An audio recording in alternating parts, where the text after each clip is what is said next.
Israel और Hamas की जंग रुक जाएगी? क्या इजराइल के प्रधानमंत्री बेंजामिन नेतन्याहू युद्ध विराम के प्रस्ताव पर अपनी सहमति देकर पूरी दुनिया को अचंभे में डाल देंगे?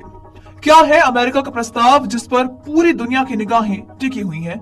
आइए जानते हैं। दरअसल पिछले एक साल से इजराइल और हमास का युद्ध जारी है। इस संघर्ष में अब हिजबुल्लाह भी शामिल हो चुका था। इजराइल के साथ इस संघर्ष को रोकने के लिए अब लेबनान और हिजबुल्लाह अमेरिका के प्रस्ताव पर सहमत हो गए हैं। लेबनान के एक शीर्ष अधिकारी ने इस बात की जानकारी दी है। हालांकि इसे लेकर इजराइल के प्रधानमंत्री बेंजामिन नेतन्याहू की तरफ से कोई भी टिप्पणी नहीं की गई है। ईरान द्वारा समर्थित हिजबुल्लाह ने युद्ध विराम पर बातचीत के लिए अपने लंबे समय के सहयोगी नबी बेरी का समर्थन किया है। ईरान संसद के अध्यक्ष नबी बेरी के सहयोगी अली हसन खलील ने अमेरिका के प्रस्ताव पर प्रतिक्रिया दी है। उन्होंने कहा कि लेबनान ने सकारात्मक माहौल में पेपर पर अपनी टिप्पणी की। हमारे द्वारा प्रस्तुत सभी टिप्पणियां प्रस्ताव 1701 के सभी प्रावधानों के साथ सटीक पालन पुष्टि करती है। खलील ने कहा कि इस पहल की सफलता अब इजराइल पर निर्भर करती है और अगर इजराइल इसका समाधान नहीं चाहता है तो इस सैकड़ों समस्याएं खड़ी कर सकता है। आपको बता दें कि इजराइल लंबे समय से दावा कर रहा है कि सीमा पर यूएन के प्रस्ताव 1701 को कभी ठीक से लागू नहीं किया गया था। बता दें कि संयुक्त राष्ट्र परिषद के प्रस्ताव 1701 ने 2006 में हिजबुल्लाह और इजराइल के बीच पिछले युद्ध को समाप्त कर दिया था।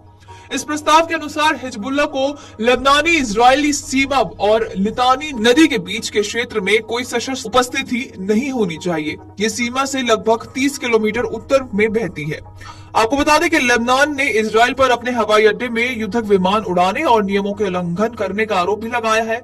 खलील के मुताबिक बात करें तो इजराइल बेरूत और हिजबुल्लाह के कब्जे वाले दूसरे क्षेत्रों पर हवाई हमले कर रहा है। हालात ऐसे हैं कि जिसमें इजराइल बहुत अधिक दबाव बनाकर किसी भी कीमत पर समझौता करना चाहता है। लंबे समय से चल रही इजराइल और हमास जंग को समाप्त कराने के लिए अब अमेरिका की सेंट्रल इंटेलिजेंस एजेंसी यानी कि CIA के निदेशक बिल बर्न्स ने एक नया प्रस्ताव प्रस्तुत किया है।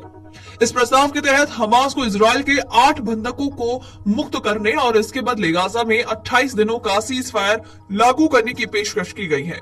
इस पर चर्चा इजराइल और कतार के अधिकारियों के साथ की गई है। गौरतलब है कि इजराइल और हमास के बीच संघर्ष पिछले एक साल से अधिक समय से चल रहा है, जिसमें दोनों पक्षों को भारी नुकसान भी पहुंचा है। तो वहीं दूसरी तरफ लेबनान के खिलाफ इजराइल के हमले लगातार जारी हैं।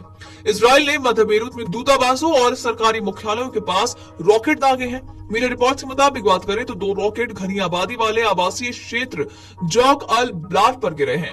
हमला लेबनानी सरकार के मुख्यालय और एक शिया मस्जिद के पास हुआ है, जिससे लेबनान को बहुत बड़ा नुकसान हुआ है। लेबनान में पश्चिमी एशिया के लिए बने संयुक्त राष्ट्र आर्थिक और सामाजिक आयोग की इमारत के पास धुआं उठता देखा गया।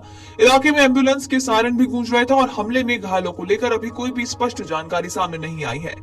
आपको बता दें कि गाजा के नुसैरात और बुरेज शरणार्थी शिविरों में इजरायली हमले में 6 और 4 लोगों की मौत हो गई है। तो वहीं गाजा के उत्तर दक्षिण राजमार्ग पर एक अन्य हमले में 2 लोगों की मौत हुई। गाजा स्वास्थ्य मंत्रालय के अनुसार युद्ध में अब तक लगभग 43,000 से भी ज्यादा फलस्तीनी मारे गए हैं।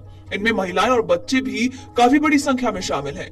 इजरायली सेना ने लेबनान में दक्षिणी गांवों के निवासियों से वहां से निकलने की अपील की है। तो वहीं हिजबुल्लाह के हमलों और इजरायली जवाबी कार्रवाई में 3,400 से अधिक लोगों की मौत हुई है। ये संघर्ष पूरे क्षेत्र में मानवीय संकट को बढ़ा रहा है और समाधान की संभावना अभी भी धूमिल है।